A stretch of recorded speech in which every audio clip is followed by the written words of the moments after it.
ಎಲ್ಲರೂ ಚೆನ್ನಾಗಿದ್ದೀರಾ ಅಂತ ಭಾವಿಸ್ತಾ ನಿಮ್ಮ ನಾವು ಕೂಡ ಚೆನ್ನಾಗಿದ್ವಿ. Welcome back to my channel. ನಾನು ರಮ್ಯಾ. ಯುಗಾದಿ ಹಬ್ಬದ ಹಿಂದಿನ ದಿನ ವ್ಲಾಗ್ನ ಸ್ಟಾರ್ಟ್ ಮಾಡಿದ್ದೀನಿ.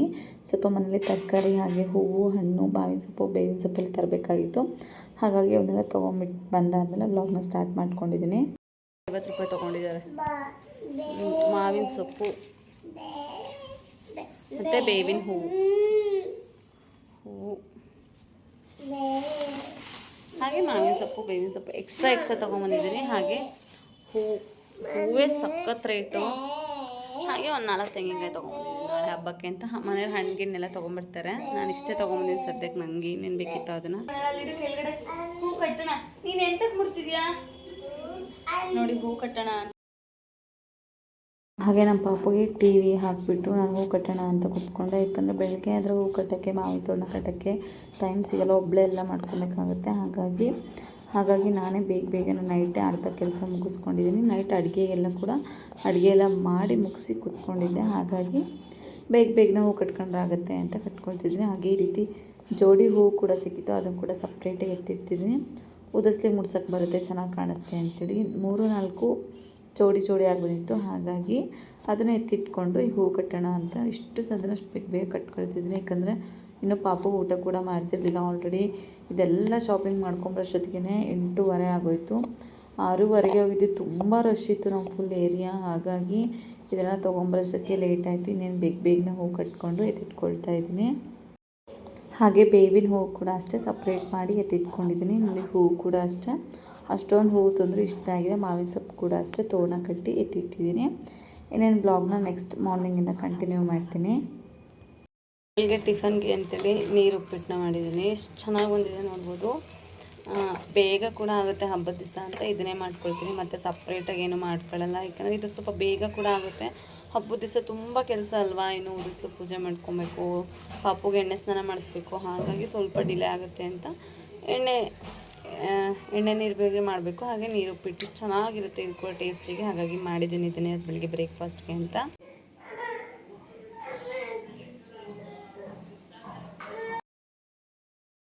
ಅಂತೂ ಎಣ್ಣೆ ಹಚ್ಕೊಳಕ್ಕೆ ಇಷ್ಟು ಅಳ್ತಾಯಿದ್ರು ಅಂದರೆ ನಿಜವಾಗ್ಲೂ. ಚಿಕ್ಕ ಪಾಪು ಇದ್ದಾಗೆಲ್ಲ ಸುಮ್ಮನೆ ಸೈಲೆಂಟಾಗಿರ್ತಿದ್ರು. ಈಗ ಸ್ವಲ್ಪ ದೊಡ್ಡವರಾಗಿದ್ದಾರಲ್ವ, ತಿಳುವಳಿಕೆ ಬಂದಿದೆ. ಅದರಲ್ಲೂ ಇಷ್ಟು ಅಳ್ತಿದ್ದಾರೆ ಅಂದರೆ ಎಣ್ಣೆ ಹಚ್ಚಬೇಡ ನನಗೆ, ನೀನು ಬಿಡು ನನ್ನ ಅಂತ ತುಂಬ ಹೊತ್ತು ಅಳ್ತಾಯಿದ್ರು. ಇನ್ನೇನು ಮಾಡೋದು, ಅವ್ರಿಗೆ ಸಮಾಧಾನ ಮಾಡ್ಕೊತ ಎಣ್ಣೆ ಹಚ್ಚಿ ಸ್ನಾನ ಕೂಡ ಮಾಡಿಸ್ಕೊಂಡು ಕರ್ಕೊಂಬಂದಿದ್ದೀನಿ.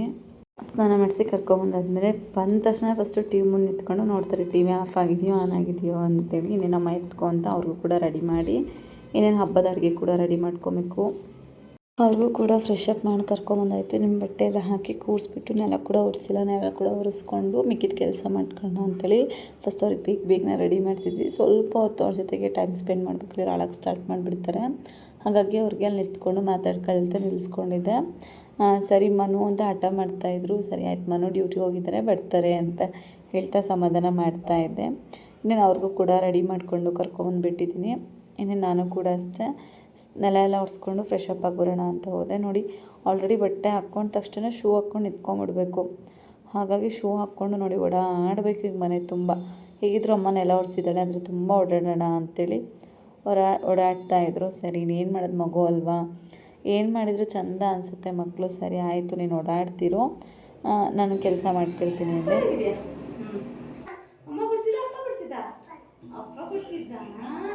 ಚೆನ್ನಾಗಿದೆಯಾ?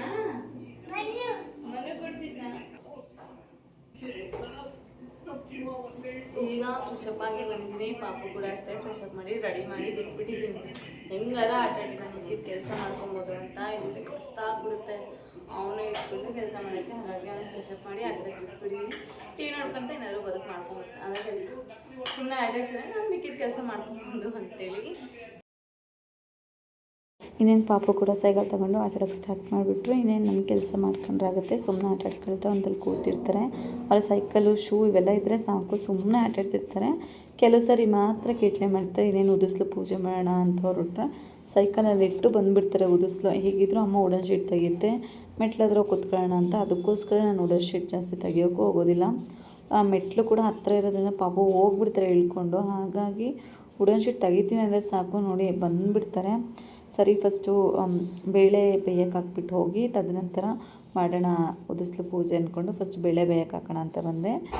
ಖಾಲಿ ಕೂಡ ಆಗಿತ್ತು ಬೇಳೆ, ಹಾಗಾಗಿ ಡಬ್ಬದಲ್ಲೇ ಹಾಗಾಗಿ ಸ್ಟೋರ್ ಮಾಡ್ಕೊಳ್ಳೋಣ ಅಂತ ಅದನ್ನು ಕೂಡ ಸ್ಟೋರ್ ಮಾಡಿಕೊಂಡು ಬೇಳೆ ಎಲ್ಲ ಚೆನ್ನಾಗಿ ವಾಶ್ ಮಾಡಿ ಬೇಯಕ್ಕೆ ಕೂಡ ಹಾಕ್ಕೊಳ್ತೀನಿ. ಸ್ವಲ್ಪನೇ ಮಾಡ್ಕೊಳ್ತೀನಿ ಒಬ್ಬಟ್ಟು, ಹಾಗಾಗಿ ಸ್ವಲ್ಪ ಪ್ರಮಾಣದಲ್ಲಿ ಬೇಳೆನ ಹಾಕ್ಕೊಂಡು ಬೇಯಿಸ್ಕೊಳಕ್ಕೆ ಇಟ್ಟಿದ್ದೀನಿ.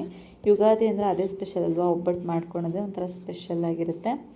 ಇನ್ನೇ ನನ್ನ ಹಸ್ಬೆಂಡ್ ಕೂಡ ಡ್ಯೂಟಿಗೆ ಹೋಗಿದ್ದಾರೆ, ನನ್ನ ಮೈದನ ಕೂಡ ಡ್ಯೂಟಿಗೆ ಹೋಗಿದ್ದಾರೆ. ಹಾಗಾಗಿ ಒಬ್ಬಳೇ ಮನೇಲಿ ಇರೋದ್ರಿಂದ ಎಲ್ಲ ಕೆಲಸನೂ ನಾನೇ ಮಾಡ್ಕೊಬೇಕು. ಹಾಗಾಗಿ ಮೊದಲಿಗೆ ಪಾತ್ರೆ ಕಟ್ಟಿಟ್ಟಿಂತ ಮಾವಿನ ತೋಡನ್ನ ಉದಿಸ್ಲಿಗೆ ಫಸ್ಟ್ ಕಟ್ಕೊಂಡು ಹಾಗೆ ಬೇವಿನ ಸೊಪ್ಪು ಎಲ್ಲ ಉದಿಸ್ಲಿ ಪೂಜೆ ಮುಗಿಸ್ಕೊಂಬಿಡೋಣ, ತದನಂತರ ಮಾಡೋಣ ಅಂತ ನೋಡಿ. ಆ ಮಾವಿನ ಸೊಪ್ಪು ಹೂವು ಬಿದ್ದಿದೆ ಅಂದರೆ ನಮ್ಮ ಪಾಪ ಅಲ್ಲೇ ಇದನ್ನೇ ಎತ್ಕೊಡ್ತಾಯಿದ್ರು, ತಗೋಮ್ಮ ಬಿದ್ದಿದೆ ಹೂವು ಹಾಗೆ ಸೊಪ್ಪು ಅಂತೇಳಿ ಸರಿ ಅಂತ ಇಸ್ಕೊಂಡು ಒಂಥರ ಖುಷಿ ಆಯಿತು. ಯಾರೂ ಇಲ್ಲ ಅಂದರೆ ನಮ್ಮ ಪಾಪವರ ಚಿಕ್ಕ ಪುಟ್ಟ ಕೆಲಸ ಮಾಡಿಕೊಡ್ತಾಯಿದ್ರು ನೋಡಿ. ನಾನು ಹೇಳಿಲ್ವಾ, ವುಡನ್ ಶೀಟ್ ತೆಗೆದ್ರೆ ಸಾಕು ಹೊರಗಡೆ ಹೋಗ್ಬೇಕು ಅವ್ರು ಫಸ್ಟು, ಅದು ಬೇರೆ ಮೆಟ್ಲು ಕೂಡ ಹತ್ತಿರ ಇದೆ ಅಂಥೇಳಿ ಇಷ್ಟು ಸದಿನ ಅಷ್ಟು ಹುಷಾರಾಗಿ ನೋಡ್ಕೊಬೇಕು ಈ ಟೈಮಲ್ಲಂತೂ. ಹಾಗಾಗಿ ಮುಂಚೆ ಎಲ್ಲ ಪಾಪು ಇದ್ದಾಗ ಅಷ್ಟೊಂದು ಹಠ ಮಾಡ್ತಿದ್ದಿಲ್ಲ, ಆದರೆ ಈಗ ಆಗಲ್ವಲ್ಲ. ಹಾಗಾಗಿ ಇನ್ನೇನು ಉದಿಸ್ಲು ಎಲ್ಲ ಒರೆಸ್ಕೊಂಡು ರಂಗೋಲಿ ಹಾಕೊಳ್ಳೋಣ ಅಂತೇಳಿ ರೆಡಿ ಮಾಡ್ಕೊಳ್ತಿದ್ದೆ. ನೆಲ ಒರೆಸಿದ ತಕ್ಷಣ ರಂಗೋಲಿ ಹಾಕೋಣ ಅಂದ್ಕೊಂಡೆ. ಫಸ್ಟ್ ಪಾಪು ಫ್ರೆಶ್ ಅಪ್ ಮಾಡಿ ಬಂದಾದಮೇಲೆ ಮಿಕ್ಕಿದ ಕೆಲಸ ಮಾಡೋಣ ಅಂಥೇಳಿ ರೆಡಿ ಮಾಡ್ಕೊಳ್ತಾ ಇದ್ದೀನಿ. ಹಬ್ಬ ಆಗಿದೆ ಅಂದರೆ ಫಸ್ಟು ಉದಿಸ್ಲು ಪೂಜೆ ಮಾಡಿಕೊಂಡ್ರೆ ಏನೋ ಒಂಥರ ಖುಷಿ. ಹಾಗೆ ಉದಿಸ್ಲು ಪೂಜೆ, ಬಾಗಿಲು ತೋರಣ ಎಲ್ಲ ಕಟ್ಕೊಂಡ್ರೆ ನೋಡೋಕ್ಕೆ ಚೆಂದವೋ, ನಮ್ಮ ಮನೇಲಿ ಇಷ್ಟು ಚೆನ್ನಾಗಿ ಹಬ್ಬ ಮಾಡ್ತಿದ್ದೀವ ಅನಿಸುತ್ತೆ. ಮನೇಲಿ ಯಾರೂ ಇಲ್ಲದೇ ಇದ್ರೂ ಪರವಾಗಿಲ್ಲ, ತುಂಬ ಚೆನ್ನಾಗಿ ಹಬ್ಬ ಆಗುತ್ತೆ. ಉದಿಸ್ಲು ಪೂಜೆ, ಮಾವಿನ ತೋರಣ ಅದೆಲ್ಲ ಇದ್ರೂ ಕೂಡ. ಈಗ ನಾನು ಒಂದು ಪುಟ್ಟದಾಗಿರೋ ರಂಗೋಲಿ ಹಾಕ್ಕೊಳ್ತಾ ಇದ್ದೀನಿ. ಉದಿಸ್ಲಿಗೆ ಕಮಲ ರೀತಿ ರಂಗೋಲಿ ಹಾಕ್ಕೊಳ್ತೀನಿ, ತುಂಬ ಈಸಿಯಾಗಿ ಕೂಡ ಇರುತ್ತೆ ರಂಗೋಲಿ. ಹಾಗಾಗಿ ಇದನ್ನೇ ಹಾಕ್ಕೊಂಡು ತದನಂತರ ರಂಗೋಲಿ ಹಾಕ್ಕೊಳ್ಳೋಣ ಅಂತ ಹಾಕ್ಕೊಳ್ತೀನಿ. ನಮ್ಮ ಪಾಪ ಅಲ್ಲೇ ಕೂತ್ಕೊಂಡಿದ್ದಾನೆ ಮೆಟ್ಲು ಮೇಲೆ, ಹಾಗೆ ಅವನು ಕೂಡ ನೋಡ್ಕೊಳ್ತಾ ರಂಗೋಲಿ ಕೂಡ ಹಾಕ್ಕೊಳ್ತಾ ಇದ್ದೀನಿ. ಯಾವಾಗಲೂ ಅವನ ಮೇಲೊಂದು ಕಣ್ಣು ಇರಲೇಬೇಕು, ಯಾಕಂದರೆ ಮೆಟ್ಲಿದೆ ಅಲ್ವಾ, ಹಾಗಾಗಿ ಅವನ್ನೇ ಹುಷಾರಾಗಿ ನೋಡ್ಕೊಳ್ಳೇಬೇಕಾಗುತ್ತೆ. ಹಾಗಾಗಿ ಅವನ್ನೇ ನೋಡ್ಕೊಳ್ತಾನೆ. ರಂಗೋಲಿ ಕೂಡ ಹಾಕ್ಕೊಳ್ತಾ ಇದ್ದೀನಿ ನಾನು. ಹಬ್ಬಗಳು ಅಂದರೆ ಸಾಕು ಹೆಣ್ಮಕ್ಳಿಗೆ ತುಂಬ ವಿಶೇಷವಾಗಿರುತ್ತೆ, ಪ್ರತಿಯೊಂದು ಹಬ್ಬ ಕೂಡ. ಹಾಗೆ ನನ್ನಜ್ಜಿ ನನಗೆ ಯುಗಾದಿ ಹಬ್ಬದ ಬಗ್ಗೆ ವಿಶೇಷತೆ ಹೇಳ್ತಿದ್ರು, ಅದನ್ನು ಕೂಡ ಇದೇ ವ್ಲಾಗಲ್ಲೇ ನಿಮ್ಮ ಜೊತೆ ನಾನು ಶೇರ್ ಮಾಡ್ಕೊಳ್ತೀನಿ. ಹಿಂದೂ ಸಂಪ್ರದಾಯದಲ್ಲಿ ಇದು ಹೊಸ ವರ್ಷ ಅಂತಲೇ ಆಚರಣೆ ಮಾಡ್ತಾರೆ. ಇದರಲ್ಲೂ ಹಾಗೆ ಚೈತ್ರ ಮಾಸದ ಶುದ್ಧ ಪಾಂಡಮಿ ಎಂದೇ ಆಚರಿಸ್ತಾರೆ ಯುಗಾದಿ ಹಬ್ಬನ. ಅದರಲ್ಲೂ ಇದು ಪ್ರಕೃತಿಯ ಹೊಸ ಚಿಗುರಾಗಿರ್ಬೋದು, ವಸಂತ ಋತುವಿನ ಆಗಮನ ಮತ್ತು ಹೊಸ ಜೀವನದ ಆರಂಭವನ್ನೇ ಸೂಚಿಸುತ್ತದೆ ಯುಗಾದಿ ಹಬ್ಬ. ನಾನು ನೋಡಿ ಉದಿಸ್ಲಿಗೆಲ್ಲ ರಂಗೋಲಿ ಹಾಕ್ಕೊಂಡು ಪುಟ್ಟದಾಗಿರೋ ಬಣ್ಣ ಕೂಡ ತುಂಬಿಕೊಂಡೆ. ಇನ್ನೇನು ಅಂಗ್ಳು ಕೂಡ ರಂಗೋಲಿ ಹಾಕ್ಕೊಳ್ತೀನಿ. ಚಿಕ್ಕ ರಂಗೋಲಿನ ಹಾಕ್ಕೊಬೇಕು, ಯಾಕಂದರೆ ಸ್ಪೇಸ್ ತುಂಬ ಚಿಕ್ಕದು, ಓಡಾಡ್ಕೊಳ್ತೆಲ್ಲ ತುಳ್ದಾಡ್ಬಿಡ್ತಾರೆ ಅಂತೇಳಿ ಈ ರೀತಿ ಒಂದು ಪುಟ್ಟದಾಗಿರೋ ರಂಗೋಲಿ ಕೂಡ ಹಾಕ್ಕೊಂಡೆ. ನೋಡೋಕ್ಕೆ ಎಷ್ಟು ಚೆಂದ ಅನಿಸುತ್ತೆ ಮನೆ ಮುಂದೆ ಈ ರೀತಿ ಎಲ್ಲ ರಂಗೋಲಿ ಎಲ್ಲ ಹಾಕ್ಕೊಂಡು ಉದಿಸ್ಲಿ ತೋರಣ ಎಲ್ಲ ಕಟ್ಕೊಂಡ್ರೆ ನೋಡೋಕ್ಕೆ ಒಂಥರ ಸಂಭ್ರಮವಾಗಿರುತ್ತೆ. ನಾ ರಂಗೋಲಿ ಹಾಕಿ ಮುಗಿಸೋಷ್ಟರೊಳಗೆ ನಮ್ಮ ಪಾಪ ಒಂದು 10 ಸರಿ ಅಂತೂ ಓಡಾಡಿರ್ತಾರೆ ಅದನ್ನು ತುಳ್ಕೊಳ್ತಾ. ಇನ್ನೇನು ಉದಿಸ್ಲು ಪೂಜೆ ಕೂಡ ಮುಗಿಸ್ಕೊಂಡು ಇನ್ನೇನು ಪೂಜೆ ಕೂಡ ರೆಡಿ ಮಾಡ್ಕೊಬೇಕು. ಅದಕ್ಕೂ ಕೂಡ ಅಷ್ಟೇ ಎಲ್ಲ ರೆಡಿ ಮಾಡಿಟ್ಟು ಬಂದು ಉದಿಸ್ಲು ರಂಗೋಲಿ ಕೂಡ ಹಾಕ್ಕೊಂಡಿರೋದು. ಹಾಗಾಗಿ ಇನ್ನೇನು ಪೂಜೆ ಮಾಡಿಕೊಂಡ್ರೆ ಮುಗಿಯುತ್ತೆ ಅಂಥೇಳಿ ನಮ್ಮ ಪಾಪನ ಒಂತಲ್ಲಿ ಕೂರಿಸಿದ್ದೀನಿ. ಸದ್ಯಕ್ಕೆ ಕೂತಿರ್ತಾರೆ ಅಂತ ಅಂದ್ಕೊಂಡೆ, ಇಲ್ಲ ಅವರಂತೂ ಕೂರಲ್ಲ. ವುಡನ್ ಶೀಟ್ ತೆಗ್ದಿದ್ದೀನಲ್ವ, ಸುಮ್ಮನೆ ಆಟಾಡ್ತಾ ಇರಬೇಕು. ನೋಡಿ ಎಷ್ಟು ಚೆನ್ನಾಗಿ ಕಾಣಿಸ್ತಿದೆ ಉದಿಸ್ಲು ಅಂತೇಳಿ, ನೋಡೋಕ್ಕೆ ಎಷ್ಟು ಚೆಂದ ಅನಿಸುತ್ತೆ ಮನೆಯೆಲ್ಲ. ಇನ್ನೇ ರಂಗೋಲಿ ಎಲ್ಲ ಮುಗಿಸ್ಕೊಂಡು ಪೂಜೆ ಕೂಡ ರೆಡಿ ಆಗ್ತಿದೆ. ಹಾಗೆ ಬೇಳೆ ಕೂಡ ಬೇಯಕ್ಕಿಟ್ಟಿದ್ದೀನಿ ಒಬ್ಬಟ್ಟಿಗೆ ಅಂತೇಳಿ, ಅದು ಕೂಡ ಒಂದು ಕಡೆ ರೆಡಿ ಆಗ್ತಿರುತ್ತೆ, ಒಂದು ಕಡೆ ಪೂಜೆ ಕೂಡ ಮಾಡ್ಕೊಂಡ್ರೆ ಆಗುತ್ತೆ ಅಂತೇಳಿ. ಬೇಳೆ ಬೆಂದಿದೆ ಅಂತ ನೋಡಿಸೋದಕ್ಕೆ ಅದು ಕೂಡ ಅರ್ಧ ಬೆಂದೋಗ್ಬಿಟ್ಟಿದೆ. ಸ್ವಲ್ಪ ಬೇಗನೆ ಇಟ್ಬಿಟ್ಟಿದೆ, ಯಾಕಂದರೆ ಪಾಪು ಇರೋದ್ರಲ್ಲಿ ಒಬ್ಬಳೇ ಎಲ್ಲನೂ ಮ್ಯಾನೇಜ್ ಮಾಡ್ಕೊಬೇಕು. ಹಾಗಾಗಿ ಬೇಳೆ ಬೇಯಕ್ಕಿಟ್ಟರೆ ಅದು ಆ ಕಡೆ ಬೇಯ್ತಾ ಇರುತ್ತೆ, ನಮಗೆ ಇಲ್ಲಿ ಮಿಕ್ಕಿದ ಕೆಲಸ ಕೂಡ ಮಾಡ್ಕೊಬೋದು ಅಂಥೇಳಿ. ಅದೇ ಮನೇಲಿ ಹಸ್ಬೆಂಡು ಮೈದ್ನಾರು ಇದ್ದಿದ್ರೆ ಪಾಪನ ನೋಡ್ಕೊಳ್ತಿದ್ರು. ಈಗ ನಾನು ಒಬ್ಬಳೇ ಇರೋದ್ರಿಂದ ಎಲ್ಲನೂ ಮ್ಯಾನೇಜ್ ಮಾಡ್ಕೊಬೇಕು. ಹಾಗೋಸ್ಕರನೇ ಫಸ್ಟು ಎಷ್ಟು ಸಾಧ್ಯನೋ ಅಷ್ಟು ಕೆಲಸಗಳನ್ನ ಮಾಡ್ಕೊಳ್ತಾ ಇದ್ದೀನಿ. ನೋಡಿ ಒಂದು ಕಡೆ ಬೇಳೆ ಬೇಯೋಷ್ಟೊಳಗೆ ಪೂಜೆ ಕೂಡ ಮುಗಿಸ್ಕೊಳ್ತಾ ಇದ್ದೀನಿ. ತುಂಬ ಸಿಂಪಲಾಗಿ ಪೂಜೆ ಮಾಡ್ಕೊಳ್ತೀನಿ. ರೆಂಟೆಡ್ ಹೌಸಲ್ಲೆಲ್ಲ ಇದೇ ರೀತಿ ಇರುತ್ತೆ ದೇವ್ರ ಮನೆ. ಹಾಗಾಗಿ ಎರಡು ಕಡೆ ಮಾವಿನ ಸೊಪ್ಪು ಬೇವಿನ ಸೊಪ್ಪು ಕೂಡ ಇಟ್ಬಿಟ್ಟು ದೇವರಿಗೆ ಕೂಡ ಪೂಜೆಗೆ ರೆಡಿ ಮಾಡ್ಕೊಂಡಿದ್ದೀನಿ. ಸಿಂಪಲಾಗಿ ಪೂಜೆ ಕೂಡ ಮುಗಿಸ್ಕೊಳ್ತಿದ್ದೀನಿ. ಹಾಗೆ ಬೇವು ಬೆಲ್ಲ ತಿನ್ನೋದು ಕೂಡ ಜೀವನದ ಕಷ್ಟ ಸುಖ ಸಮನಾಗಿ ಸ್ವೀಕರಿಸುವಂಥ ಸಂದೇಶ ಕೂಡ ಈ ಹಬ್ಬದಲ್ಲಿ ತಿಳಿತೀವಿ. ಹಾಗೆ ನಮ್ಮ ಪಾಪು ಕೂಡ ಹೊಸ ಬಟ್ಟೆ ಕೂಡ ಹಾಕಿದ್ದೀನಿ, ಅವರು ಕೂಡ ಆಟ ಆಡ್ತಿದ್ದಾರೆ. ಹಾಗೆ ಯುಗಾದಿ ಹಬ್ಬದ ವಿಶೇಷತೆ ಏನು ಅಂತ ಕೂಡ ನಿಮಗೆ ಈ ಬ್ಲಾಗಲ್ಲಿ ತಿಳಿಸ್ತೀನಿ. ಹಾಗೆ ಪೂಜೆ ಕೂಡ ಅಷ್ಟೇ ಸಿಂಪಲ್ಲಾಗಿ ಪೂಜೆ ಕೂಡ ಮುಗಿಸ್ಕೊಳ್ತಾ ಇದ್ದೀನಿ. ಮನೇಲಿ ಪೂಜೆ ಮಾಡಿದರೆ ಏನೋ ಒಂಥರ ಮನಸ್ಸಿಗೆ ಸಮಾಧಾನ. ಅದರಲ್ಲೂ ಬೇಗ ಪೂಜೆ ಮಾಡಬೇಕು ಅಂತ ಅಂದ್ಕೊಂಡೆ, ಆದರೂ ಕೂಡ ಆಗಲಿಲ್ಲ. ಆದರೆ ಎಷ್ಟು ಸಾಧ್ಯನೋ ಅಷ್ಟು ಬೇಗನೆ ಮಾಡ್ಕೊಳ್ತಾ ಇದ್ದೀನಿ. ಹಾಗೆ ಇನ್ನು ದೇವರಿಗೆ ಎಡೆ ಕೂಡ ರೆಡಿ ಮಾಡಬೇಕು, ಅದು ಕೂಡ ರೆಡಿ ಆಗ್ತಾ ಇದೆ. ಹಾಗೆ ಬೇವು ಬೆಲ್ಲ ಕೂಡ ಎಡೆಗೆ ಇಟ್ಬಿಟ್ಟಿದ್ದೀನಿ, ಆಲ್ರೆಡಿ ಎಡೆಗೆಲ್ಲ ಇಟ್ಟಿದ್ದೆ ಬೇವು ಬೆಲ್ಲ ಬೆಳಗ್ಗೆನೇ ಮಾಡಿಬಿಟ್ಟು. ಇನ್ನು ನಾವು ಯಾರೂ ತಿಂದಿರಲಿಲ್ಲ ಬೇವು ಬೆಲ್ಲ, ಅಷ್ಟೇ ದೇವರಿಗೆಲ್ಲ ನೈವೇದ್ಯಕ್ಕೆಲ್ಲ ಇಟ್ಬಿಟ್ಟು ಮಿಕ್ಕಿದ ಕೆಲಸ ಮಾಡ್ಕೊಳ್ಳೋಣ ಅಂತೇಳಿ ಪೂಜೆ ಕೂಡ ಮಾಡಿಕೊಂಡೆ. ನೈವೇದ್ಯಕ್ಕೆ ಬೇವು ಬೆಲ್ಲ ಹಾಗೆ ಬಾಳೆಹಣ್ಣು ಎಲ್ಲ ಕೂಡ ಎಡೆ ಹಿಡಿದು, ಕಾಯಿ ಮಾತ್ರ ಹೊಡೆದಿರಲಿಲ್ಲ, ಅದನ್ನು ಮಾತ್ರ ಕಾಯಿ ಹೊಡೆದು ಕೊನೆಗೆ ಇಟ್ಟಿದ್ದೀನಿ. ಏನು ಪೂಜೆ ಕೂಡ ರೆಡಿ ಆಯಿತು. ಸಿಂಪಲ್ಲಾಗಿ ನಮ್ಮ ಮನೆಗೆ ಯುಗಾದಿ ಹಬ್ಬಕ್ಕೆ ಈ ರೀತಿ ಪೂಜೆ ಆಯಿತು, ನೀವೇ ನೋಡ್ಬೋದು. ಒಂಥರ ಖುಷಿ ಆಗ್ತಿದೆ, ಹಬ್ಬ ಇಷ್ಟು ಚೆನ್ನಾಗಿ ಆಗ್ತಿದೆ ಅಲ್ಲ ಅಂತ ಹೇಳಿ. ಹಾಗೆ ಪೂಜೆ ಕೂಡ ಹಾಗೆ ಬೇವು ಬೆಲ್ಲದ ವಿಶೇಷತೆ ಕೂಡ ತಿಳಿಸ್ತೀನಿ. ಜೀವನದ ಕಹಿ ಅಂದರೆ ಬೇವು ಮತ್ತು ಸಿಹಿ ಅಂದರೆ ಬೆಲ್ಲ, ಎಲ್ಲ ರೀತಿಯ ಅನುಭವಗಳನ್ನು ಸ್ವೀಕರಿಸಬೇಕು ಅನ್ನೋದೇ ಇದರ ಮಹತ್ವ ಕೂಡ ಆಗಿರುತ್ತೆ.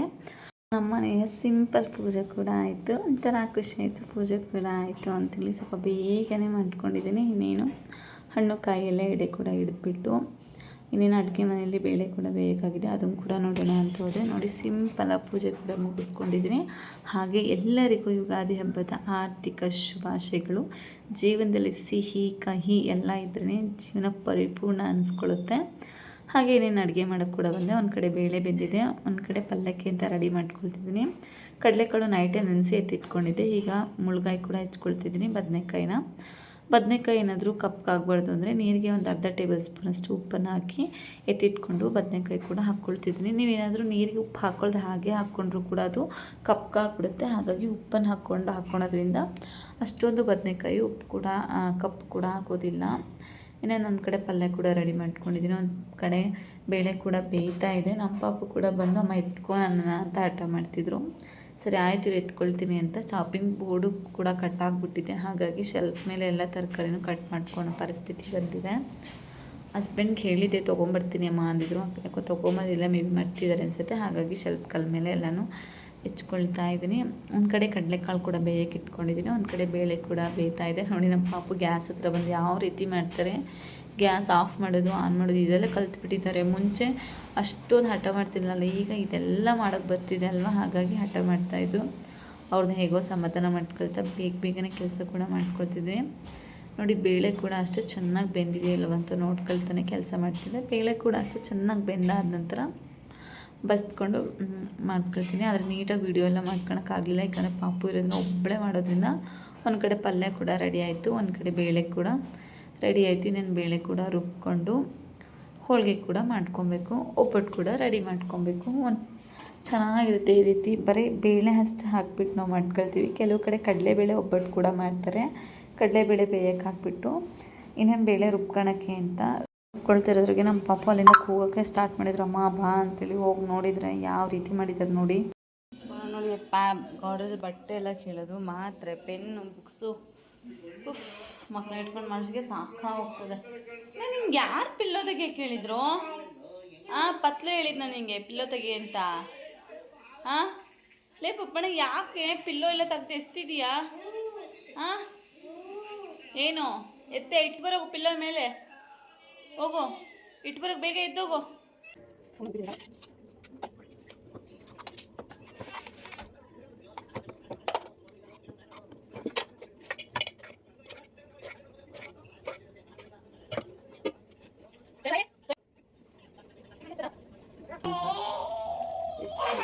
ಅಂತೇಳಿ ಏನು ಬೇಕು? ಸ್ವೀಟ್ ಬೇಕಂತೆ. ಮಕ್ಕಳು ಇಟ್ಕೊಂಡು ಸ್ವಲ್ಪ ಕಷ್ಟ. ಹಾಗೆ ಅವ್ರನ್ನ ಎತ್ಕೊಂಡೆ ಹೂರ್ಣ ರುಬ್ಕೊಂಡು ಎತ್ತಿಟ್ಕೊಳ್ತಿದ್ದೀನಿ. ಅವರು ಮಿಕ್ಸಿ ಹತ್ರ ಬಂದು ಎತ್ಕೊಬೇಕು. ಲೈಟ್ ಆಫ್ ಮಾಡೋದು, ಲೈಟ್ ಸ್ವಿಚ್ ಆಫ್ ಮಾಡೋದು, ಮಿಕ್ಸಿ ಸ್ವಿಚ್ ಆಫ್ ಮಾಡೋದು, ಇದೇ ರೀತಿ ಮಾಡಬೇಕು. ಹಾಗಾಗಿ ಇನ್ನೇನು ಬೇಳೆ ಕೂಡ ಚೆನ್ನಾಗಿ ರುಬ್ಕೊಂಡಿದ್ದೀನಿ. ತಿನ್ನಿಸ್ಕೊಳ್ತಾನೆ ಅವ್ರಿಗೆ ಕೆಲಸ ಮಾಡ್ಕೊಳ್ತಾ ಇರ್ತೀನಿ. ಇನ್ನೇನು ಬೇಳೆ ಎಲ್ಲ ರುಬ್ಬಿ ಎತ್ತಿಟ್ಕೊಂಡಿದ್ದಾಯ್ತು. ಇನ್ನೇನು ಹೂರ್ಣ ಕೂಡ ಹಿಟ್ಟನ್ನು ಕೂಡ ಅಷ್ಟೇ ಕಲಸಿ ಎತ್ತಿಟ್ಕೊಂಡ್ಬಿಟ್ಟಿದ್ದೀನಿ ಆಲ್ರೆಡಿ, ಏಕೆಂದರೆ ಅದು ನೆನ್ಕೊಳ್ಳುತ್ತೆ ಅಷ್ಟರೊಳಗಡೆ. ಈ ಎಲ್ಲ ಕೆಲಸ ಮಾಡ್ಕೊಂಡಷ್ಟೇ ಅದು ಕೂಡ ನೆನ್ಕೊಳ್ಳುತ್ತೆ, ಬೇಗ ಕೂಡ ಆಗುತ್ತೆ. ಮತ್ತೆ ಅದನ್ನು ಕಲಸಿ ಎತ್ತಿಟ್ಟು ಮತ್ತೆ ಕಾಯಬೇಕಲ್ವ, ಹಾಗಾಗಿ ಮುಂಚಿತವಾಗಿ ಕಲಸಿ ಎತ್ತಿಟ್ಕೊಂಡ್ಬಿಡ್ತೀನಿ ಅದನ್ನು.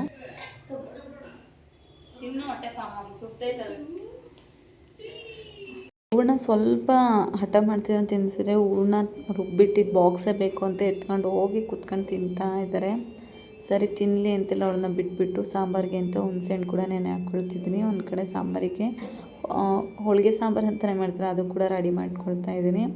ಅದಕ್ಕೆ ಮಸಾಲೆ ಎಲ್ಲ ಜೋಡಿಸ್ಕೊಬೇಕು. ಹಾಗಾಗಿ ಹುಣ್ಸೆಹಣ್ಣು ಮೊದಲಿಗೆ ನೆನೆ ಹಾಕ್ಕೊಂಬಿಟ್ರೆ ಅದು ರುಬ್ಬಿ ಕರೆದು ರುಬ್ಬಷ್ಟೊಳಗೆ ನೆನ್ಕೊಂಬಿಡುತ್ತೆ ಅಂಥೇಳಿ. ಹಾಗೆ ಒಣಮೆಣ್ಸಿನ್ಕಾಯಿ, ಈರುಳ್ಳಿ, ಬೆಳ್ಳುಳ್ಳಿ, ಮಸಾಲೆ ಐಟಮ್ಸ್ ಎಲ್ಲ ಹಾಕ್ಕೊಂಡು ರುಬ್ಕೊಳ್ತಾ ಇದ್ದೀನಿ. ನುಗ್ಗೆ ಸಾರು ಅಂದರೆ ಕೂಡ ಎಲ್ರಿಗೂ ಇಷ್ಟ. ನಮ್ಮ ಮನೆಯಲ್ಲಿ ಒಂದು 2ರಿಂದ 3 ದಿನ ಇಟ್ಕೊಂಡು ತಿಂದರೂ ಕೂಡ ಅದ್ರ ರುಚಿನೇ ಕಮ್ಮಿ ಆಗಿರಲ್ಲ. ಹಾಗಾಗಿ ಮಾಡ್ತಾಯಿದ್ದೆ. ಹೂರ್ಣ ನೀನೇ ತಿನ್ನಕ್ಕೆ ಇಟ್ಕೊಂಡಿಯಾ ತಮ್ಮ? ಸಾಕು, ಮಮ್ಮು ಮಾಡೋಣ. ನೋಡಿದ್ರಲ್ಲ ನಮ್ಮ ಪಾಪು ರಿಯಾಕ್ಷನ್ ಹೆಂಗಿತ್ತು ಅಂತೇಳಿ. ಹೂರ್ಣ ಬಾಕ್ಸ್ ಕೊಡಪ್ಪ, ಸಾಕು ಎತ್ತಿಡೋಣ, ಹೊಟ್ಟೆ ಪಾಮ್ ಹೋಗುತ್ತಂದರೆ ಇಲ್ಲ ನಂಗೆ ಬೇಕು ಅಂತ ಹಠ ಮಾಡ್ತಿದ್ರು. ಸ್ವಲ್ಪ ಬೌಲಿಗೆ ಎತ್ತಿಟ್ಟು ಕೊಟ್ಬಿಟ್ಟೆ. ಇನ್ನೇನು ಈರುಳ್ಳಿ ಕೂಡ ಹುರ್ಕೊಳ್ತಾ ಇದ್ದೀನಿ. ಚೆನ್ನಾಗಿದು ಫ್ರೈ ಆದಮೇಲೆ ಬೆಳ್ಳುಳ್ಳಿ ಕೂಡ ಹಾಕ್ಕೊಂಡು ಮಸಾಲೆ ಎಲ್ಲ ಹಾಕ್ಕೊಂಡು ಒಂದು 2ರಿಂದ 3 ನಿಮಿಷ ಚೆನ್ನಾಗಿ ಹುರ್ಕೊಂಡಾದ ನಂತರ ಒಣಮೆಣ್ಸಿನ್ಕಾಯಿ ಅಷ್ಟೇ ಚೆನ್ನಾಗಿ ಹುರ್ಕೊಬೇಕು ಎಣ್ಣೆಲೆ. ಸ್ವಲ್ಪ ಜಾಸ್ತಿ ಪ್ರಮಾಣದ ಎಣ್ಣೆ ಹಾಕ್ಬಿಟ್ಟು ಚೆನ್ನಾಗಿ ಹುರ್ಕೊಳ್ತಿದ್ದೀನಿ. ಸಿಂಪಲಾಗಿ ಕೂಡ ಆಗುತ್ತೆ, ಬೇಗ ಕೂಡ ಆಗುತ್ತೆ, ರುಚಿ ಕೂಡ ಅಷ್ಟೇ ತುಂಬ ಚೆನ್ನಾಗಿರುತ್ತೆ ಹೋಳಿಗೆ ಸಾಂಬಾರು ಅಂತಲೇ. ಹಾಗಾಗಿ ಅದನ್ನು ಕೂಡ ರೆಡಿ ಮಾಡ್ಕೊಳ್ತಾ ಇದ್ದೀನಿ ಒಂದು ಕಡೆ. ಮನೆಯ ಅಲಂಕಾರ ಆಗಿರ್ಬೋದು, ಮಾವಿನ ಎಲೆಗಳು, ತೋರಣ, ರಂಗೋಲಿ ಮತ್ತು ಹೊಸ ಬಟ್ಟೆ ಇವನ್ನೆಲ್ಲ ಹಾಕ್ಕೊಂಡ್ರೆ ಯುಗಾದಿ ಅಂತ ಅನಿಸುತ್ತೆ. ಹಾಗೆ ಒಬ್ಬಟ್ಟು ಕೂಡ ಅಷ್ಟೇ ಹಬ್ಬದ ವಿಶೇಷವಾದ ಸಿಹಿ ಅಡುಗೆನೇ ಅಂತ ಹೇಳ್ಬೋದು. ಇದು ಒಂದು ಹಬ್ಬದ ಸಂಕೇತನೇ ಅನ್ಬೋದು, ಸಂಭ್ರಮದ. ಹಾಗೆ ಯುಗಾದಿ ಹಬ್ಬದ ಮಹತ್ವ ಕೂಡ ತಿಳಿಸ್ತೀನಿ. ಒಂದು ಕಡೆ ಸಾಂಬಾರಿಗೆ ಕೂಡ ರೆಡಿ ಹೇಳ್ತೀನಿ. ಹೊಸ ಯುಗದ ಆರಂಭ ಅಂತಲೇ ಕರಿಬೋದು. ಯುಗ ಅಂದರೆ ಅವಧಿ ಅಂತ, ಆರಂಭ ಅಂದರೆ ಆದಿ. ಹಾಗಾಗಿ ಯುಗಾದಿ ಅಂದರೆ ಇದು ಹೊಸ ಸಂವತ್ಸರದ ಆರಂಭವನ್ನು ಸೂಚಿಸ್ತದೆ.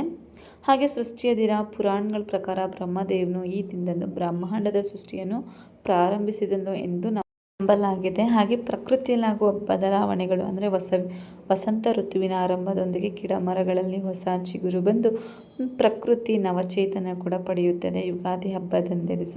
ಹಾಗೆ ಪಂಚಾಂಗ ಶ್ರವಣ ಪ್ರಕಾರ ವರ್ಷದ ಮಳೆ, ಬೆಳೆ ಮತ್ತು ಶುಭ ಅಶುಭ ಫಲಗಳನ್ನು ತಿಳಿಯಲು ಪಂಚಾಂಗ ಪೂಜೆ ಮಾಡಿ ಹಿರಿಯರು ಇದನ್ನೆಲ್ಲ ಹೇಳ್ತಾರೆ. ಹಿಟ್ಟು ಕೂಡ ಅಷ್ಟೇ ಚೆನ್ನಾಗಿ ಇಷ್ಟು ಮೃದುವಾಗಿ ಬಂದಿದೆ ನೋಡ್ಬೋದು. ಕಲಸಿ ಆಲ್ರೆಡಿ ಇಟ್ಟಿದ್ದೆ ಎಣ್ಣೆ ಹಚ್ಬಿಟ್ಟು, ಹಾಗಾಗಿ ಇಷ್ಟು ಸಾಫ್ಟಾಗಿ ಕೂಡ ಬಂದಿದೆ. ಒಂದು 2 ನಿಮಿಷ ಹಾಗೆ ಎಣ್ಣೆ ಹಾಕ್ಬಿಟ್ಟು ಚೆನ್ನಾಗಿ ಮಿಕ್ಸ್ ಅಂದರೆ ಕಲಿಸ್ಕೊಳ್ತಾ ಇದ್ದೀನಿ. ಹೂರ್ಣ ಕೂಡ ರೆಡಿಯಾಗಿದೆ, ಮೈದಾ ಹಿಟ್ಟು ಕೂಡ ರೆಡಿಯಾಗಿದೆ. ಇನ್ನೇನು ಒಬ್ಬಟ್ಟು ಕೂಡ ರೆಡಿ ಆಗ್ತದೆ. ನಮ್ಮ ಪಾಪ ಊಟ ಮಾಡಿಸಿಲ್ಲ ಆಲ್ರೆಡಿ. ಇದೆಲ್ಲ ಮಾಡೋಷ್ಟೊತ್ತಿಗೆ 1:15 ಆಗೋಯಿತು. ಸರಿ ನೀನು ಒಬ್ಬಟ್ಟು ಮಾಡೋಣ ಅಂತ ಕೂಡ ಅದನ್ನು ರೆಡಿ ಮಾಡ್ಕೊಳ್ಳೋಷ್ಟಕ್ಕೆ ಒಬ್ಬಟ್ಟಿನ ಹಾಳೆನೇ ಇಲ್ಲ, ಅದು ಕೂಡ ಎಲ್ಲೋ ಮಿಸ್ ಆಗಿಬಿಟ್ಟಿದೆ. ಅದನ್ನು ಹುಡ್ಕೋಷ್ಟಕ್ಕೆ ಸಾಕಾಗೋಯಿತು. ಇನ್ನೇನು ಎಣ್ಣೆ ಬರುತ್ತಲ್ವ, ಅದನ್ನು ಎಣ್ಣೆ ಎಲ್ಲ ಬಾಕ್ಸಿಗೆ ಹಾಕ್ಕೊಂಡು ಅದೇ ಕವರ್ನೇ ಕಟ್ ಮಾಡಿಕೊಂಡು ಒಬ್ಬಟ್ಟು ತಟ್ಟಕ್ಕೆ ಅಂತ ರೆಡಿ ಮಾಡ್ಕೊಳ್ತೀನಿ. ಪರವಾಗಿಲ್ಲ, ಅದ್ರಾಗೂ ಕೂಡ ಚೆನ್ನಾಗಿ ಬಂದಿತ್ತು ಒಬ್ಬಟ್ಟು. ಒಂದು ಸ್ವಲ್ಪ ಕೂಡ ಹರಿದಿರಲಿಲ್ಲ, ಅಷ್ಟು ಚೆನ್ನಾಗಿ ಕೂಡ ಒಬ್ಬಟ್ಟು ಬಂದಿದ್ವು. ಅದಕ್ಕೆ ಜಾಸ್ತಿ ಪ್ರಮಾಣ ಎಣ್ಣೆ ಹಚ್ಬಿಟ್ಟು ಒಬ್ಬಟ್ಟನ್ನ ಮಾಡ್ಕೊಳ್ತಿದ್ದೀನಿ. ನೋಡಿ ಎಷ್ಟು ಚೆನ್ನಾಗಿ ಬಂದಿತ್ತು ಅಂತ ಒಬ್ಬಟ್ಟಂತೂ, ಒಂದಕ್ಕಿಂತ ಒಂದು ಚೆನ್ನಾಗಿ ಬಂದಿದ್ವು ಒಬ್ಬಟ್ಟು. ತುಂಬ ರುಚಿಯಾಗಿ ಕೂಡ ಇತ್ತು ಒಬ್ಬಟ್ಟು ಕೂಡ. ತಿಳಿದಿರುವಂತಹ ಯುಗಾದಿ ಹಬ್ಬದ ಮಹತ್ವ ಕೂಡ ನಿಮ್ಮ ಜೊತೆ ನಾನು ಶೇರ್ ಮಾಡಿದ್ದೀನಿ. ನೋಡಿ ಇಷ್ಟು ಚೆನ್ನಾಗಿ ಬರುತ್ತೆ ಒಬ್ಬಟ್ಟು. ಮಾಡೋಕ್ಕೆ ಬರ್ದೇ ಇರೋರು ಕೂಡ ಈ ರೀತಿ ಸಿಂಪಲಾಗಿ ಒಬ್ಬಟ್ಟನ್ನ ಮಾಡ್ಕೊಬೋದು. ಹೂರ್ಣ ಕೂಡ ಅಷ್ಟೇ ತೆಳುವಾಗಿದೆ ಅನಿಸಿದ್ರೆ ನೀವು ಎಕ್ಸ್ಟ್ರಾ ಅದನ್ನು ಬಟ್ಟೆ ತೊಗೊಂಡು ಚೆನ್ನಾಗಿ ಹಿಂಡ್ಕೊಬೋದು, ಅವಕ್ಕೂ ಕೂಡ ಚೆನ್ನಾಗಿ ಬರುತ್ತೆ. ನನಗೆ ನಾರ್ಮಲ್ ಆಗಿತ್ತು, ಹಾಗಾಗಿ ಚೆನ್ನಾಗಿತ್ತು. ಹಾಳೆಗೆ ಸ್ವಲ್ಪ ಎಣ್ಣೆ ಜಾಸ್ತಿ ಹಾಕ್ಕೊಂಡು ತಟ್ಕೊಳ್ತಾ ಇದ್ದೀನಿ. ನೋಡಿ ಹೋಳಿಗೆ ಹಾಳೆ ಇಲ್ಲ ಅಂದರೆ ಯಾವ ರೀತಿ ಎಲ್ಲ ಟ್ರಿಕ್ಸ್ ಯೂಸ್ ಮಾಡ್ತಾರೆ ಹೆಣ್ಮಕ್ಳು ಅಂತ. ನಾನಂತೂ ಎಷ್ಟು ಹುಡುಕಿದ್ರು ಅದು ಸಿಗಲಿಲ್ಲ, ಹೋಳಿಗೆ ಹಾಳೆ ಎಲ್ಲಿಟ್ಬಿಟ್ಟಿದ್ನು. ಹಾಗಾಗಿ ಎಣ್ಣೆ ಇತ್ತಲ್ವ, ಎಣ್ಣೆನ ಬಾಕ್ಸಿಗೆ ಹಾಕ್ಕೊಂಡು ಖಾಲಿ ಮಾಡಿಕೊಂಡು ಆ ಪ್ಯಾಕ್ನೇ ಒಬ್ಬಟ್ಟು ತಟ್ಟಕ್ಕೆ ಅಂತ ಆ ಪ್ಯಾಕ್ನ ಕಟ್ ಮಾಡಿಕೊಂಡು ಒಬ್ಬಟ್ಟು ತಟ್ತಾ ಇದ್ದೀನಿ. ಅದರಲ್ಲೂ ಕೂಡ ಅಷ್ಟೇ ತುಂಬ ಚೆನ್ನಾಗಿ ಬಂದಿದ್ವು ಒಬ್ಬಟ್ಟು. ನೀವು ಬೇಕಾದ್ರೆ ಏನಾದರೂ ಹೋಳಿಗೆ ಹಾಳೆ ಎಲ್ಲಾದರೂ ಕಳೆದೋಗಿದೆ, ಸಿಕ್ಕಿಲ್ಲ ಅಂದರೆ ಈ ಟ್ರಿಕ್ಸ್ನ ಕೂಡ ಯೂಸ್ ಮಾಡ್ಬೋದು. ಚೆನ್ನಾಗಿ ಕೂಡ ಬರುತ್ತೆ ಹೋಳಿಗೆ. ನಿಜವಾಗ್ಲೂ ತುಂಬ ಚೆನ್ನಾಗಿ ಬಂದಿದ್ವು ಹೋಳಿಗೆ. ಎಲ್ಲೂ ಕೂಡ ಹರಿದಿಡ್ದಿಲ್ಲ ಹೋಳಿಗೆ, ಅಷ್ಟು ಚೆನ್ನಾಗಿ ಬಂದಿದ್ವು.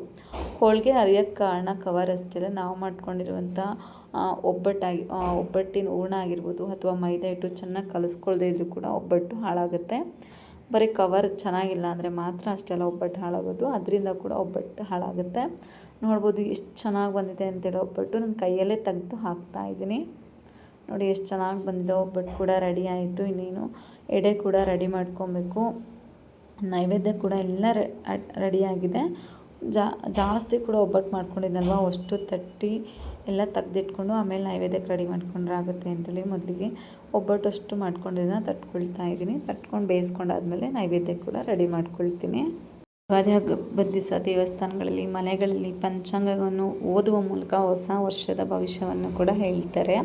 ಹಾಗೆ ಇದು ಸಂಕೇತ. ಈ ಹಬ್ಬವು ಬದುಕಿನ ವಿವಿಧ ಭಾವನೆಗಳನ್ನು ಅಂದರೆ ಹರ್ಷ, ಕಷ್ಟ, ಕೋಪ, ಆಶ್ಚರ್ಯಗಳನ್ನು ಒಪ್ಪಿಕೊಳ್ಳುವುದನ್ನು ಕೂಡ ಕಲಿಸ್ತದೆ. ಹಾಗೆ ಯುಗಾದಿಯ ನಂಬಿಕೆ, ಸಂಪ್ರದಾಯ, ಸಂತೋಷವನ್ನು ಹಂಚಿಕೊಳ್ಳುವ ಹಬ್ಬವಾಗಿದೆ. ಇದು ಹಳೆಯದನ್ನು ಮರೆತು ಹೊಸ ಭರವಸೆಯೊಂದಿಗೆ ಜೀವನವನ್ನು ಮುನ್ನಡೆಸಲು ಸ್ಫೂರ್ತಿ ಕೂಡ ಆಗುತ್ತೆ. ಹೊಸ ಚಿಗುರಿನ ಹಬ್ಬ ಎಂದೇ ಯುಗಾದಿನ ಕರೀತಾರೆ. ಯುಗಾದಿ ಹಬ್ಬದ ತುಂಬ ವಿಶೇಷತೆ ಇದೆ, ಹಾಗೆ ಅದರದ್ದೇ ಆದ ಮಹತ್ವ ಇದೆ. ಅಂದರೆ ನನಗಿಷ್ಟೇ ಇನ್ಫಾರ್ಮೇಷನ್ ಗೊತ್ತಿತ್ತು, ಅದನ್ನು ಕೂಡ ನಿಮ್ಮ ಜೊತೆ ನಾನು ಶೇರ್ ಮಾಡಿದ್ದೀನಿ. ಏನೇನು ಒಬ್ಬಟ್ಟು ಕೂಡ ರೆಡಿ ಆಗ್ತಿದೆ ನೋಡಿ, ಎಷ್ಟು ಚೆನ್ನಾಗಿ ಬಂದಿದೆ ಒಬ್ಬಟ್ಟು ಅಂತೇಳಿ.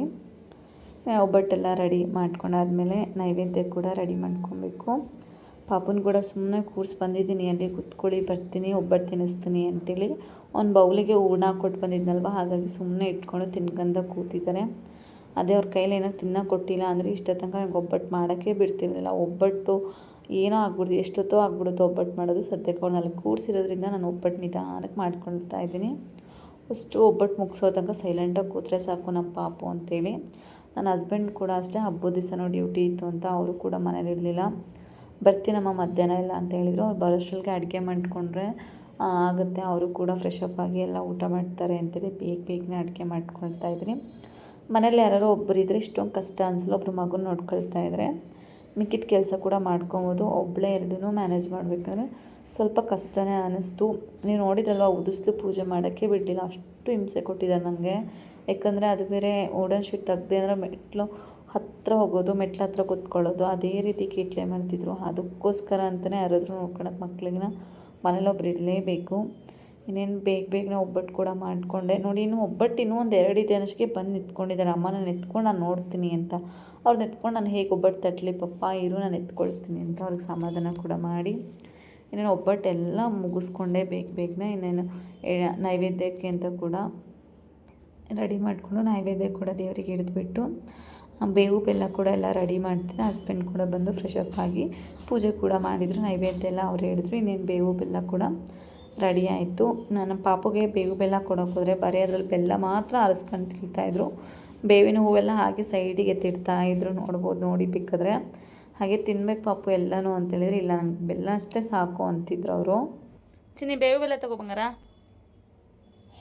ಬರೀ ಬೆಲ್ಲ ಮಾತ್ರ ಆರಿಸ್ಕೊಂತಾರೆ ನಮ್ಮ ಪಾಪು. ಬೆಲ್ಲ ಮಾತ್ರ ಅಲ್ಲ ಚಿನ್ನಮ್ಮ, ಚೂರು ಬೇವು ತಿನ್ನು. ಚೂರು ಬರೀ ಬೆಲ್ಲ ತಿಂದು 2 ಕೊನ ಅಂತ ತೊಗೊಳ್ತೀನಿ. ಬರೀ ಬೆಲ್ಲ ಅಷ್ಟೇ ನಮ್ಮ ಪಾಪು. ಕೈ ಸುಡ್ತಾ ಬೆಲ್ಲ ಹಾಗೆ ಬೇವು ಎರಡೂ ಕೂಡ ತೊಗೊಂಡಿದ್ದೀನಿ ಸಮವಾಗಿ. ದೇವಸ್ಥಾನಕ್ಕೆ ಹೋಗ್ತೀವಿ, ಇಲ್ಲೇ ಮನೆ ಹತ್ರ ಹಬ್ಬ ಆಗಿತ್ತಲ್ವ, ಹಾಗಾಗಿ ದೇವಸ್ಥಾನಕ್ಕೆ ಹೊರಟಿದ್ದೀವಿ. ಪಪ್ಪ ಹೊಸ ಬಟ್ಟೆ. ಪಪ್ಪ ಸೇ ಹಾಯ್.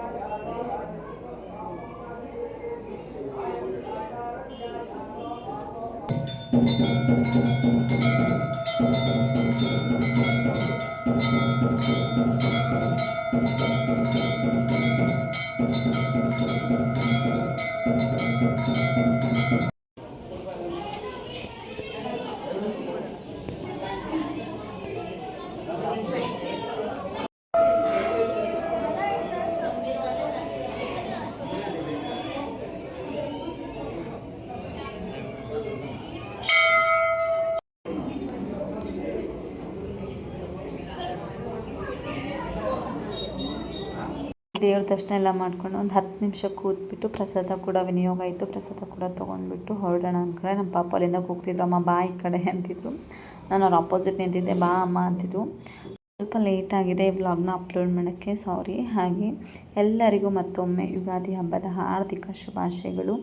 ಆ ದೇವಿ ನಿಮಗೆ ಆರೋಗ್ಯ ಆಯಸ್ಸು ಕೊಟ್ಟು ಎಲ್ಲರನ್ನೂ ಕೂಡ ಸುಖವಾಗಿ ಚೆನ್ನಾಗಿಟ್ಟಿರಲಿ ಅಂತ ಭಾವಿಸ್ತಾ, ಹಾಗೆ ಬೇವು ಬೆಲ್ಲ ರೀತಿಯೇ ಸಿಹಿ ಕಹಿ ಎಲ್ಲ ಕೂಡ ಜೀವನದಲ್ಲಿ ತುಂಬಿದ್ರೇ ಜೀವನ ಕೂಡ ಪರಿಪೂರ್ಣ ಅನ್ನಿಸ್ಕೊಳ್ಳುತ್ತೆ. ಹಾಗೆ ಈ ವ್ಲಾಗ್ನ ಇಲ್ಲೇ ಎಂಡ್ ಮಾಡ್ತಿದ್ದೀನಿ. ಈ ವ್ಲಾಗ್ ನಿಮ್ಗೆ ಇಷ್ಟ ಆಗಿದೆ ಅಂತ ಅಂದ್ಕೊಂಡಿದ್ದೀನಿ. ಇಷ್ಟ ಆದರೆ ಲೈಕ್ ಮಾಡಿ, ಹಾಗೆ ನಿಮ್ಮ ಫ್ಯಾಮಿಲಿ ಆ್ಯಂಡ್ ಫ್ರೆಂಡ್ಸ್ಗೂ ಶೇರ್ ಮಾಡಿ. Thank you for watching.